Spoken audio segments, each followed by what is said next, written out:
सभी बच्चे जो लोअर पीसीएस के लिए लगे हैं या किसी भी एग्ज़ाम में या यूपी पीसीएस के लिए लगे हुए हैं, उनके लिए बहुत इंपॉर्टेंट है। और इसमें आपको विजुअलाइजेशन अच्छा होगा। यूट्यूब पे आप देख रहे हैं तो उसके लिए मास्टर क्लास है, आप एक बार देखिए किसी भी टाइम जब फ्री टाइम है आपके पास, आप कुछ ना कुछ यहाँ ग्रैस्प करेंगे। इस पूरे जो पीडीएफ है, इस पूरे पीडीएफ से आपको ग्रैस्प होगा। और ये इसका मैं पीडीएफ भी आप लोग को शेयर कर दूँगा, इससे आप अच्छे से इसको रिवीजन करते रह सकें।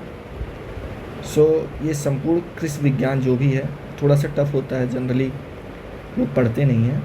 और ये सारे एग्ज़ाम में आने लगे हैं, यूपी ट्रिपल एससी में तो आ रहे हैं, और थोड़ा सा टिपिकल हो जाता है ताकि जनरली लाइफ में हम कभी पढ़े नहीं होते अपनी स्कूल टाइम में। उसके लिए मैंने कोशिश की आप लोगों की चीज़ें बहुत अच्छे से समझ में आ जाए। और अगर कोई कुछ नहीं जानता वो भी ऐसा बन जाएगा, बहुत केयरफुल होकर के सुनता जाए बस। तो पहले सबसे क्या लिया मैंने, एग्रीकल्चरल सिस्टम्स, कृषि प्रणालियाँ, आर्थिक और सामाजिक आधार पर क्या क्या है किसी की प्रणाली रही, क्या क्या सिस्टम अपनाया गया है उसको बताते हैं। पहले पूंजीवादी प्रणाली। अब पूंजीवादी प्रणाली क्या है आप खुद जानते हैं। पूंजीवाद मतलब कैपिटलिस्ट लोग जिसके पास पैसे ज़्यादा है, धनी व्यक्तियों कंपनियों द्वारा स्वामित्व रहता था। होते कौन थे इसके ओनर, कैपिटलिस्ट लोग। और जैसे कौन सी चाय कॉफ़ी बागान, ये इसको बेच करके करते हैं। ये पूंजीवाद खेती पेट के लिए नहीं करता है, वो बिजनेस के लिए करता है, कॉमर्शलाइज करने के लिए। तो इसलिए देखिए कॉमर्शियल क्रॉप भी हो गए इसमें।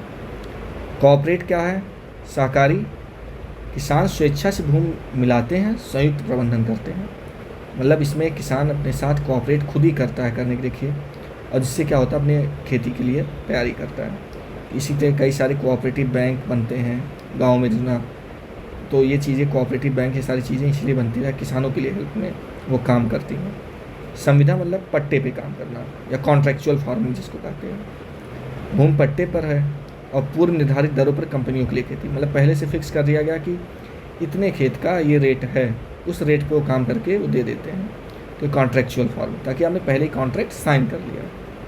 कलेक्टिव क्या है, पूरे गाँव के संसाधन का एक साथ, पूरा गाँव है उसके संसाधन मिला करके एक साथ जो होते हैं उसको कलेक्टिव फार्मिंग कहते हैं। ठीक। पीजेंट मतलब किसान खेती है, सभी जानते हैं, व्यक्तिगत किसान के मालिक और प्रबंधन जो जनरली करता है किसान। और राज्य किसी स्टेट फार्मिंग, सरकार द्वारा प्रबंधन, सूरतगढ़ फार्मिंग राजस्थान, अलग अलग स्टेट अपने फार्मिंग के तरीके के लिए रखते हैं, वो हो गया एक फार्मिंग का तरीका। एक पूंजीवाद और एक सहकारी, थोड़ा सा ध्यान दीजिए, कॉन्ट्रैक्चुअल और पीजेंट वाला। पीजेंट जनरली यूपी में बहुत सारे लोग अपने खेत अपना खेती कर रहे हैं, ये फार्मिंग हो जाती है। अब आगे देखते हैं खेती के प्रकार क्या क्या होते हैं। एक प्रकार है सब्सिस्टेंस, इसका जैसे हिंदी ही आपको सब कुछ क्लियर करेगा, निर्वाह करने के लिए खेती। जब निर्वाह के लिए खेती कोई करता है तो क्या करेगा, अपने जीवन यापन भर का हो पाएगा उसका, उतना ही खेती, और परिवार की आवश्यकता पूरी करने के लिए खेती करता है। सीमित तकनीक, घरेलू श्रम करके कम उत्पादन में, भारत में ज़्यादातर लोग, स्पेशली उत्तर प्रदेश में तो बहुत सारे लोग इतने तक की खेती करते हैं। कॉमर्शियल क्रॉपिंग जो है इसमें क्या है, बाज़ार में बेचना।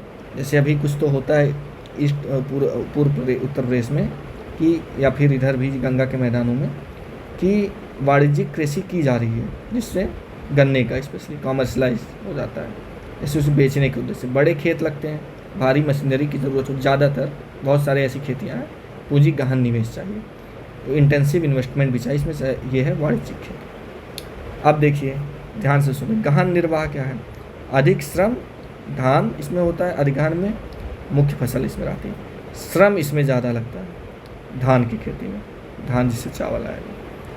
आदिम या झूम कल्टीवेशन, जंगल लगा कर खेती की जाती है। झूम कल्टीवेशन में जंगल जला करके उसको खेती लगा कर दिया, मतलब जंगल जलाएगा, एक बार खेती हुई फिर जंगल जला दिया, फिर रोटेट होता रहेगा, फिर उसके बाद खेती हो गई। ये हो गया आदिम या झूम कल्टीवेशन, शिफ्टिंग एग्रीकल्चर जिसको आप पढ़ते हो और या आप खूब पढ़े हो। आदिम या झूम नॉर्थ ईस्ट के एरिया में खूब होती है। घूमंतु पशुपालन, चारागाह की तलाश, कहीं भी जा कर के कहीं भी खेती कर लो, कोई एक फिक्स प्लेस पे नहीं खेती आप कर रहे हो, जहाँ भी रहा पशुपालन के लिए आपने खेती कर ली, तो चारागाह की तलाश के लिए खेती। बागान, हॉर्टिकल्चर वाला, चाय कॉफ़ी रबर एकल, ये सारे बागान की खेती हो गए।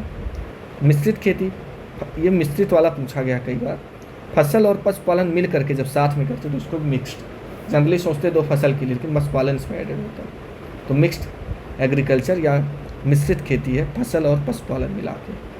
आगे चलते हैं, भारत में फसल की ऋतुएं क्या क्या हैं, ये खूब पूछा जाता है, आप लोग कन्फ्यूज़ भी हो जाते हैं। रबी, खरीफ और जायद। जनवरी से आप देखिए इधर दिसंबर से शुरू करा, ठंडक का मौसम आया और मार्च तक पूरा चले आइए, ये पूरा आ गया महीना रबी की फसल। रबी की स्पेलिंग भी देख लेगा, RABI, राबी बोलते हैं जनरली। पश्चिमी विक्षोभ ना पश्चिमी विक्षोभ मतलब वेस्टर्न डिस्टर्बेंस की वजह से बारिश आती है, सहायक होती है। गेहूं, जौ, चना, मटर, इतनी ज़्यादा इसको बारिश की ज़रूरत नहीं है कंपेयर टू खरीफ की फसल के। अब देखिए मार्च के बाद 3 महीने ये जायद की फसल हो जाती है। इसमें अप्रैल, मई, जून ये जायद की फसल है, अल्पकालिक है, थोड़ी देर टाइम के लिए है। सबसे ज़्यादा बढ़िया आप एग्जाम्पल तरबूज याद रखा करिए और इमेज देख लीजिए, दिमाग में सेट रहेगा। तरबूज, खरबूज, खीरा सब्जियाँ ये सारी हैं जायद की फसल। अब इसके बाद जैसे गर्मी आई, अब गर्मी आई जुलाई में। अब देखिए इस समय जुलाई का मंथ भी चल रहा है। अब देखिए मानसून पर निर्भर है। अब इस समय सब इंतज़ार ही कर रहे थे मानसून हो, बारिश होने भी लगी। धान, मक्का, ज्वार, बाजरा, कपास की मूंगफली, ये है खरीफ की फसल।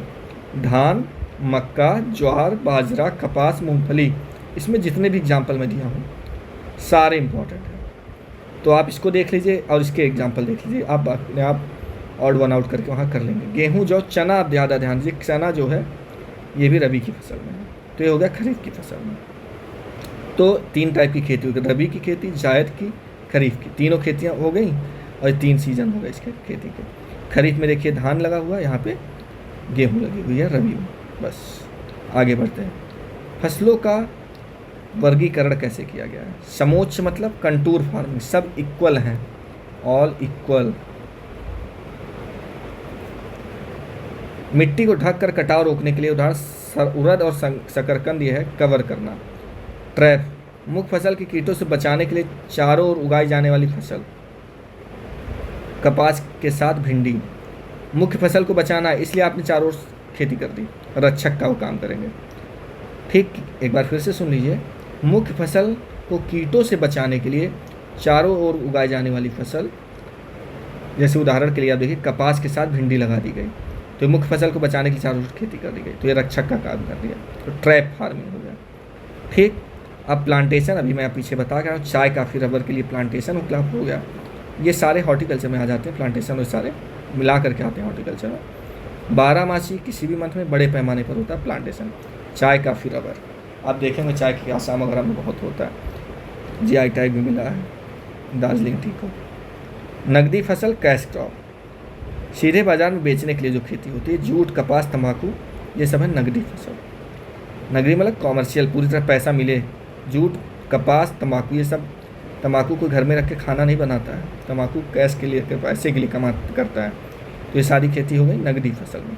समोच्च मतलब मृदा तथा जल संरक्षण के लिए ढलान की समोच्च रेखाओं पर, समोच्च रेखाओं कंटूर, कंटूर क्या होती है? सेम हाइट वाली चीज़ों को मैच करा देना कंटूरिंग है, तो सेम वाली चीज़ों को मिला दिया गया, तो इसे समोच्च फसल वाली खेती है। तो कंटूर फार्मिंग हो गई। कवर फार्मिंग, मिट्टी को ढक कर कटाव रोकने के लिए, तो आप देखिए मिट्टी को इसमें ढक देंगे और कटाव, ताकि उसका नाम उड़द और शकरकंद की खेती है कवर फार्मिंग। आप इसमें एग्जाम्पल देख लीजिए, क्वेश्चन पूछ लिए जाते हैं। थोड़ा सा ट्रैप फार्मिंग थोड़ा अच्छा है, अब ध्यान दिए, थोड़ा ट्रिकी है तो याद करके जाइएगा।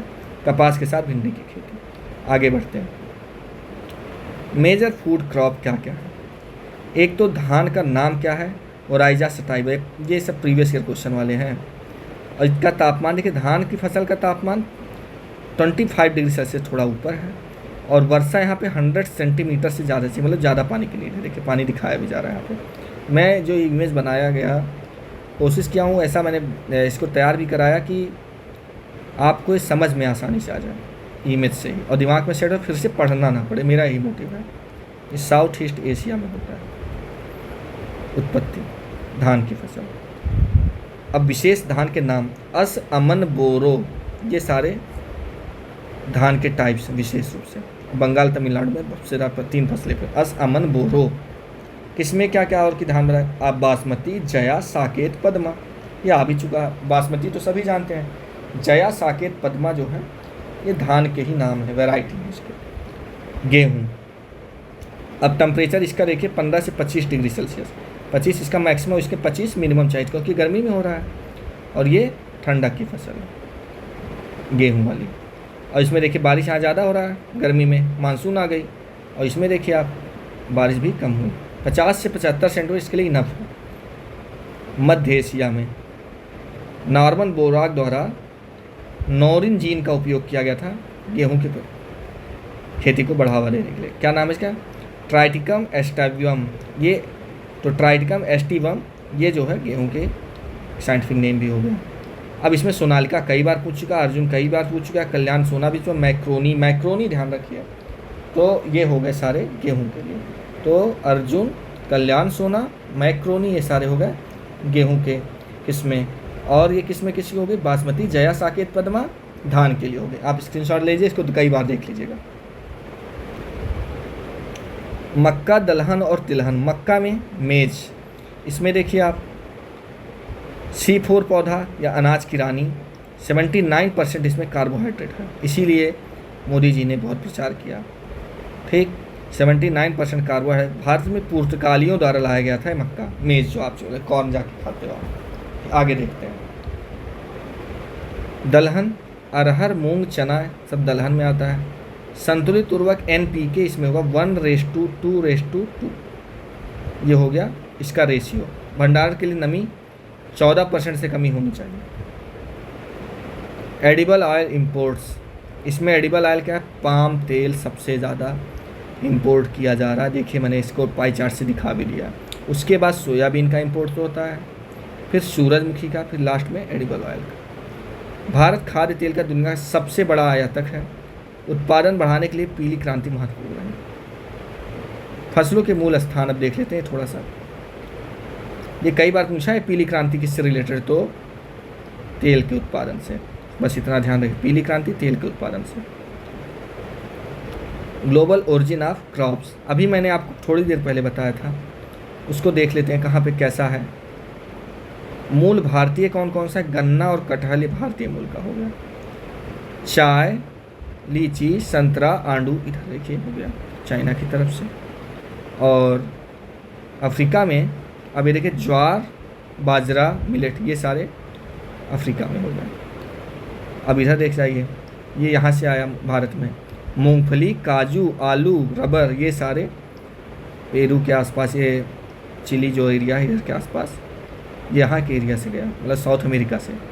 मैक्सिको से आया मक्का और पपीता, ये यहाँ से पहुँचा। तो ये भारत, ये मूल स्थान यहाँ के थे। भारत में ऐसे पहुँचते हैं अलग अलग जगह से, यहाँ से पहुँचते सारे एक एक करके। मूल भारतीय ये दोष है, गन्ना कटहल था मूल भारतीय। चलिए, स्थानांतरित कृषि के क्षेत्रीय नाम, शिफ्टिंग कल्टीवेशन के अलग अलग नाम, अलग अलग जहाँ क्या है, ये बहुत ज़्यादा जानना ज़रूरी है।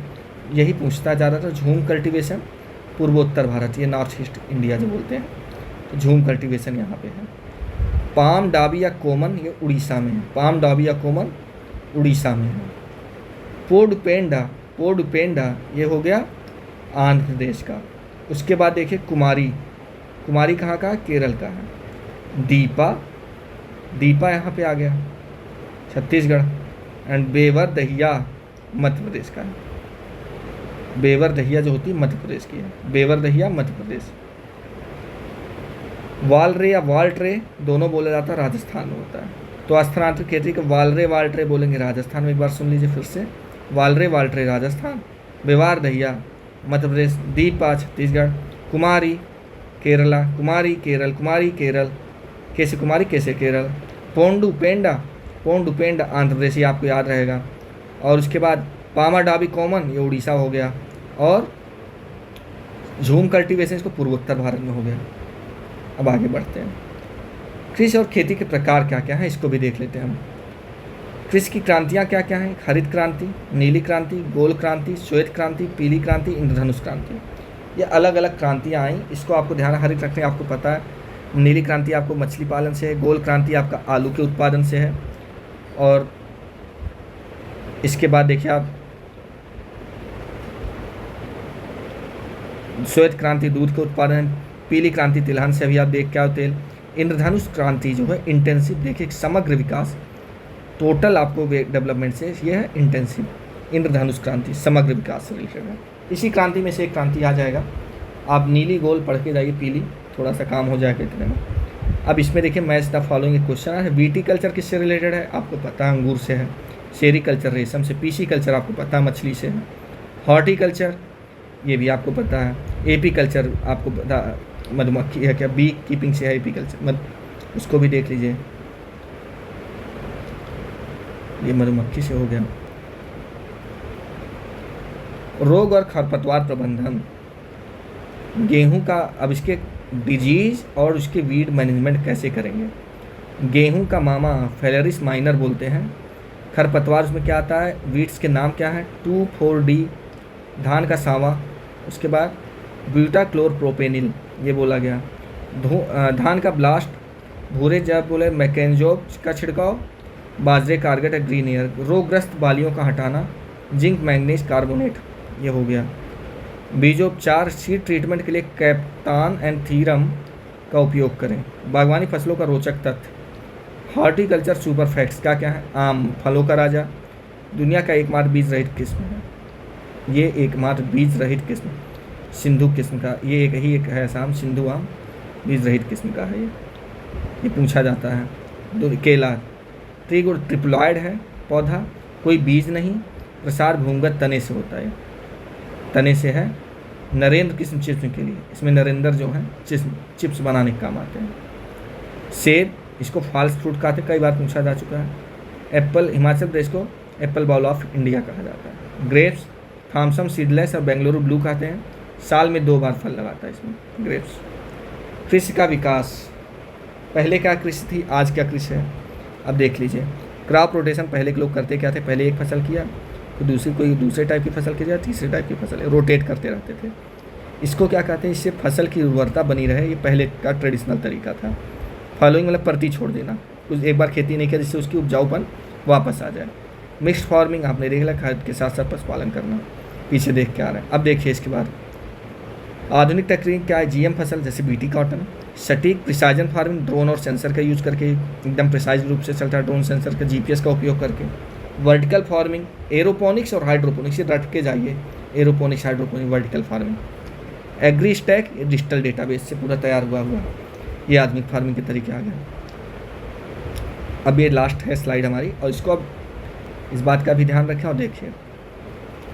भारतीय कृषि के ऐतिहासिक मील के पत्थर, 1947 में अधिक भोजन उगाए अभियान शुरू हुआ। देश का पहला कृषि विश्वविद्यालय पंतनगर उत्तराखंड वाला 1960 में बना, जो पहले लेकिन यूपी में ही था ना। नाबार्ड की स्थापना 1982 में। संयुक्त राष्ट्र द्वारा अंतर्राष्ट्रीय चावल वर्ष कब बना, 2004 में। ई नाम राष्ट्रीय कृषि बाजार की शुरुआत 2016, ये इंपॉर्टेंट है, 2016 में ई नाम आया था। 15 में सॉइल हेल्थ कार्ड योजना आई थी 2015 में, तो सॉइल हेल्थ कार्ड यहाँ पे लगा दीजिएगा। ये है कैसे कैसे डेवलपमेंट के, कुछ इसमें तो मैक्सिमम इंपॉर्टेंट ही हैं। एक तो सबसे ज़्यादा इंपॉर्टेंट इधर 15 और 16 वाले सॉइल हेल्थ कार्ड, ई नाम, और उसके बाद नाबार्ड की स्थापना हमेशा पूछा जाता है, पंतनगर वाला भी ध्यान दीजिए। चलिए, थैंक यू वेरी मच।